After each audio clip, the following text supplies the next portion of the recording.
heirloom, hybrid, GMO, organic, open pollinated.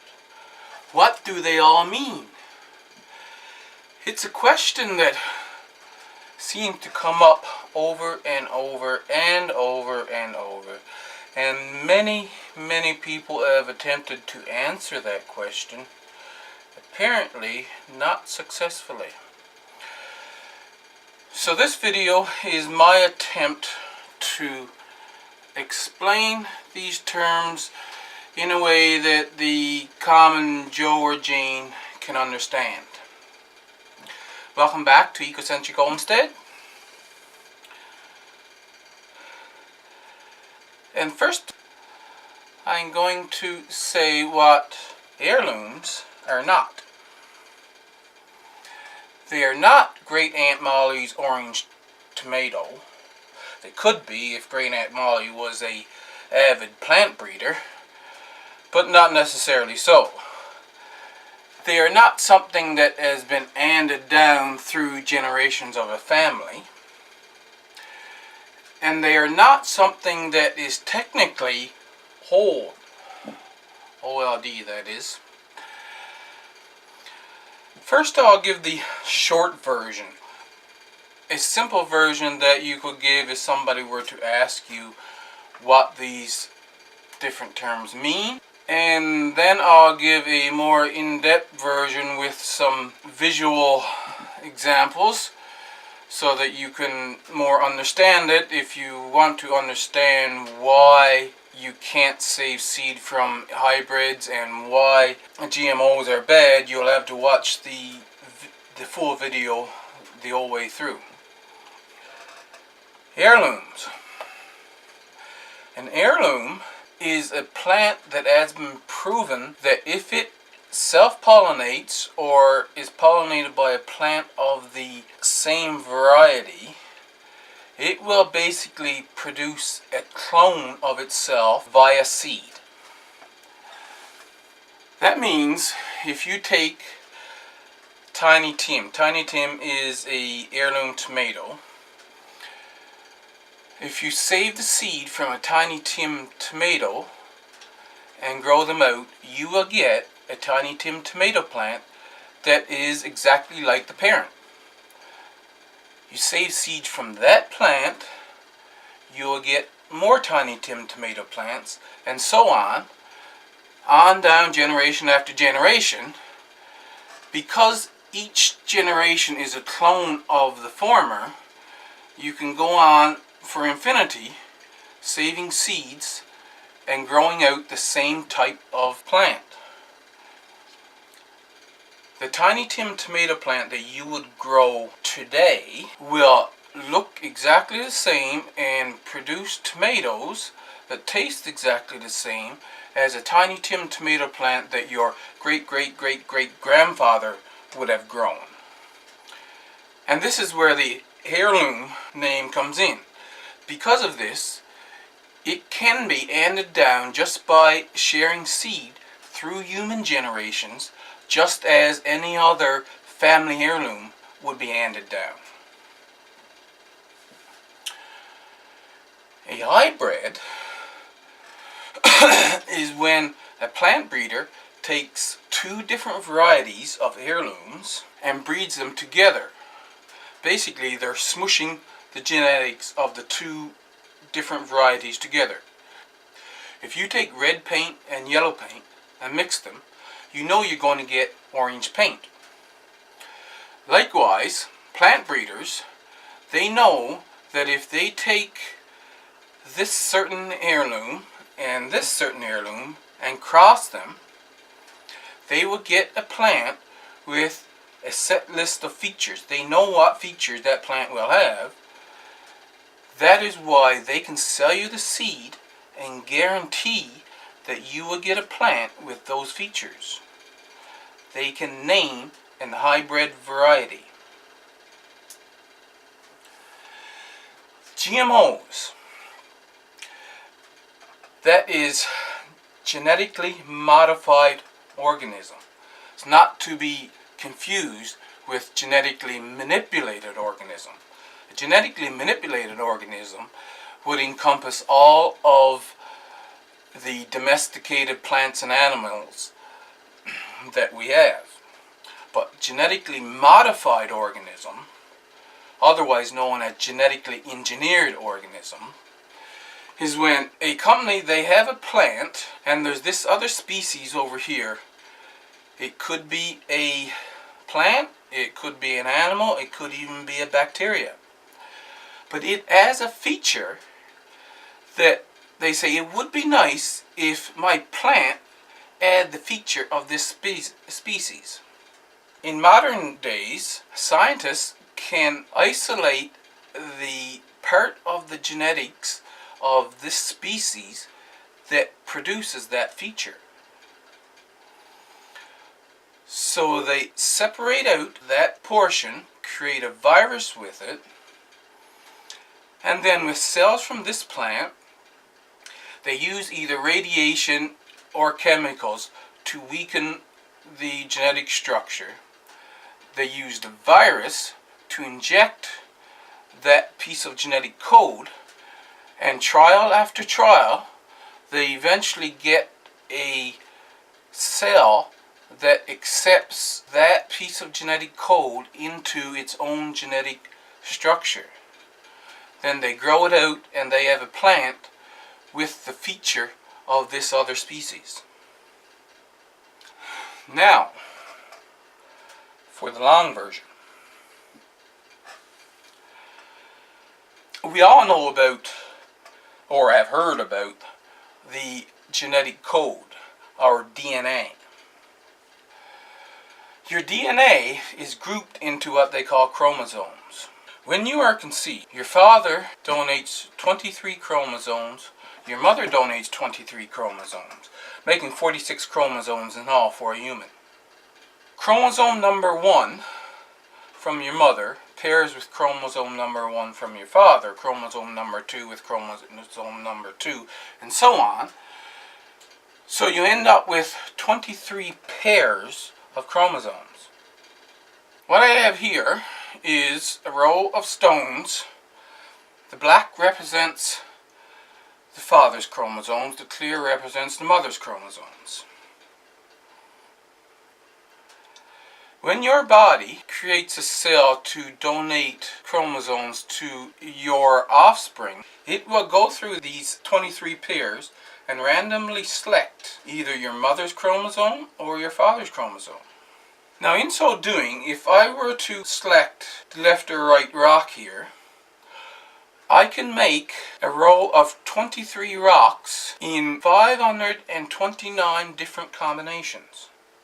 Now remember, that's just for one parent. The other parent can also have 529 different combinations, which means for each combination from the one parent, there's 529 different combinations from the other parent, making a total of 279,841 different combinations for a child from the two parents. Now tomatoes, on the other hand, they only have 12 sets of chromosomes. With those 12 sets, I can make 144 different combinations of 12 stones. That means if you have a totally run-of-the-mill tomato plant, you don't know the genetics. When you get seed from that, that seed is one of a possible 20,736 different genetic combinations. I have a bowl here. It's got 4 different colors of stones in it.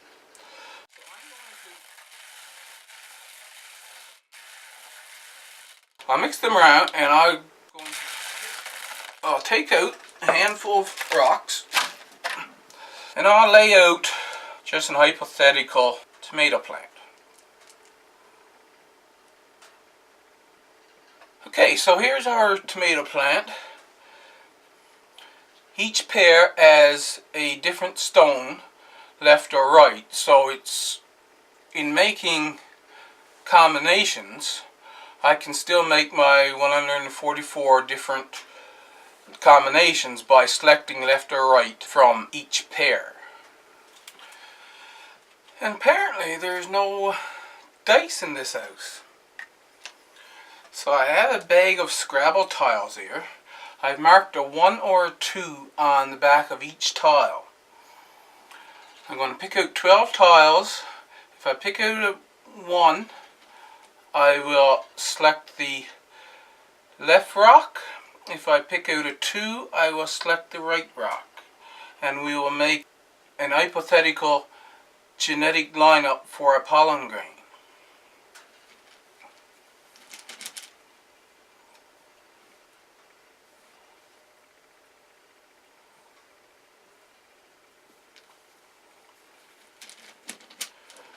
Now there's what I selected out, and as you can see by this here, it was all number 2 here, and number 1 and number 2, and then all number 1s. And this is the pollen grain.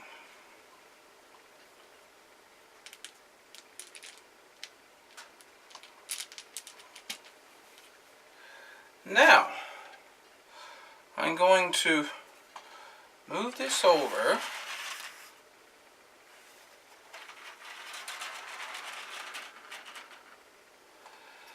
and I'm going to line up an hypothetical cell that this pollen grain is going to germinate.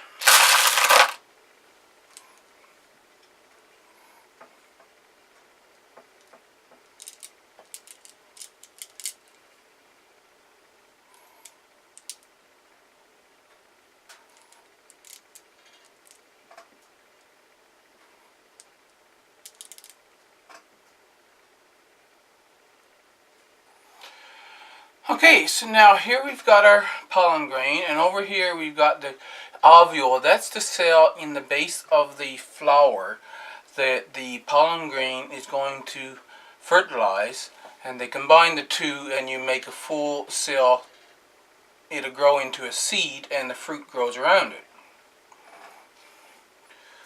So when these two come together now,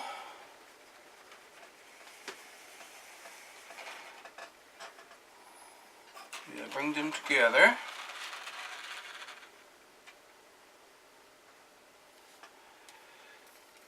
And there's our seed, which will be the resulting genetics of the future plant. Look closely at this. For each pair,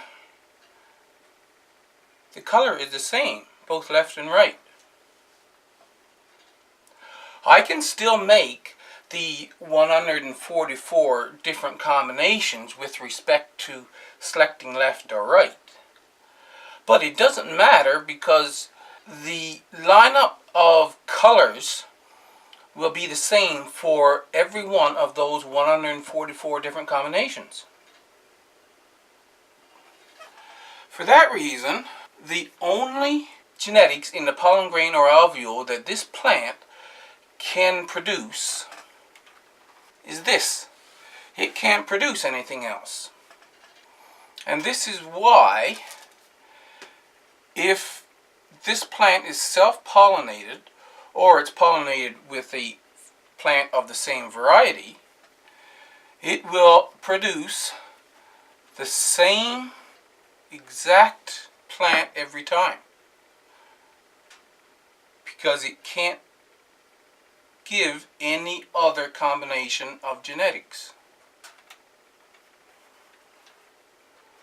And therefore, generation after generation, this plant will give the same genetics and make a clone of itself via seed. Now let's make another heirloom plant.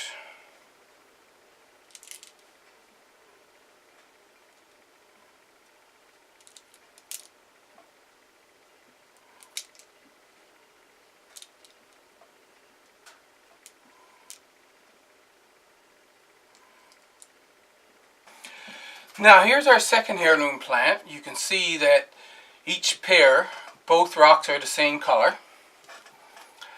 So This heirloom plant, the only lineup of genetics it can produce for its pollen or ovule is this. It can't produce anything else. For this one, as we said, it can only produce this. It can't produce anything else. So if you cross these two plants, you're going to end up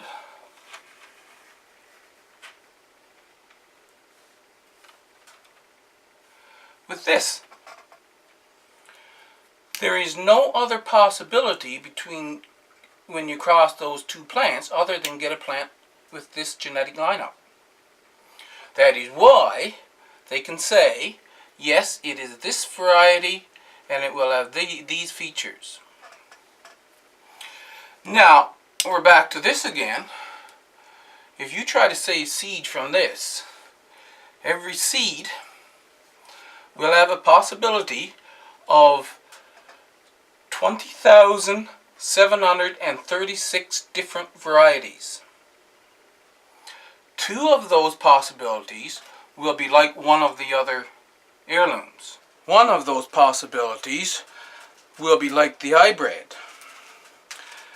The other 20,733 will be something different.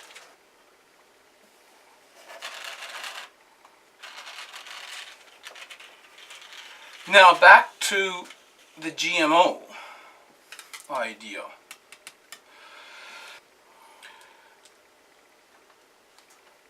It began with Monsanto. They wanted something whereby you can get rid of the weeds in your wheat field, but it wouldn't kill your wheat. They found a plant that was resistant to their Roundup. They isolated the code, they injected that into the wheat, and that's where you got your Roundup Ready wheat. I don't know what, if any, bad effects with respect to the plant itself arose from that, but now you're able to use extra water-soluble herbicides. Those herbicides can be absorbed by the plant, which means you're getting extra poison in your food. Somebody, in their infinite wisdom, thought about Bacteria thuringiensis, BT. It is a pesticide that can be used by organic farmers because Bacteria thuringiensis is a bacteria that is in the soil basically everywhere. If you spray it on your crops, first time you water them or rain comes, it'll wash down into the soil and the soil will very quickly regain its balance of this bacteria. So no harm done. However, it's not the bacteria itself that kills the caterpillars. The bacteria produces a thuringienous poison. And it's not so much the poison, but the dosage. When you use BT pesticide, you have to put it on strong enough to kill the caterpillars. You wouldn't want to eat that pesticide. Take a spoonful of the powder and just swallow it. And I don't think the scientists that came up with BT corn would want to either. However, they isolated the chemical makeup that caused the bacteria to produce this poison. And they said, BT is organic fertilizer. Maybe we should just get the corn to produce the poison. Seriously? So they injected the genetics into the corn. Now every cell of the corn is producing poison just like the bacteria. You wouldn't sit and eat the BT powder, but yet we sit and eat BT corn. It's the same thing. So that is your problem with genetically engineered foods. One, they're engineered to withstand more of the poisons that sprayed on them to deal with weeds and pests so that they can absorb more of it. The other one is that some of them are actually engineered to be poisons in themselves. Open pollinated. Open pollinated plant is a plant that's growing out in the field. Precautions has been taken so that they won't cross with other varieties of the same type of plant.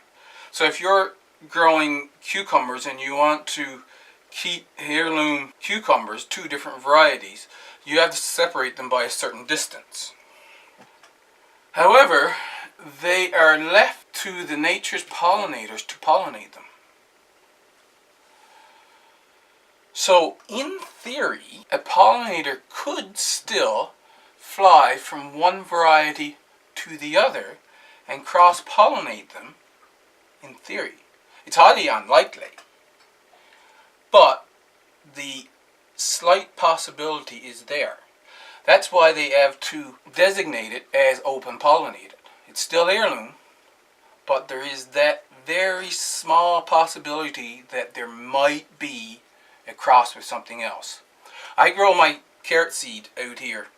I only have one variety. There's no one else in this island, well, no one else within 100 miles of me anyway, that grows their carrot seed that I know of.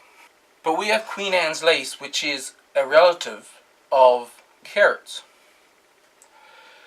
It is theoretically possible that some of the seeds that I produce as carrots, heirloom carrots, has been crossed with Queen Anne's lace. It's highly unlikely, but that small possibility is there. So my seeds have to be designated. I can't just say they're heirloom. They are open pollinated heirloom. To get pure heirloom, you'd have to grow it in a greenhouse and do the pollinating yourself. With stuff like pumpkins and squash, you can actually go out and self-pollinate and then tie off the flower to keep nature's pollinators out of it. So those are the two precautions you can get to get seeds that you can sell as pure heirloom. Organic is the other term I mentioned. Organic means that it has been produced using no herbicides, no chemical pesticides, and no laboratory produced fertilizers. Everything that was put on to grow those plants is naturally occurring in nature. That is your organically produced produce and seeds.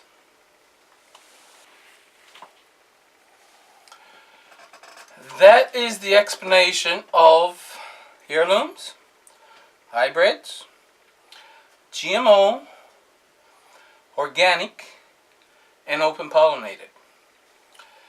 If you found this information helpful, please give me a thumbs up and share it with your friends.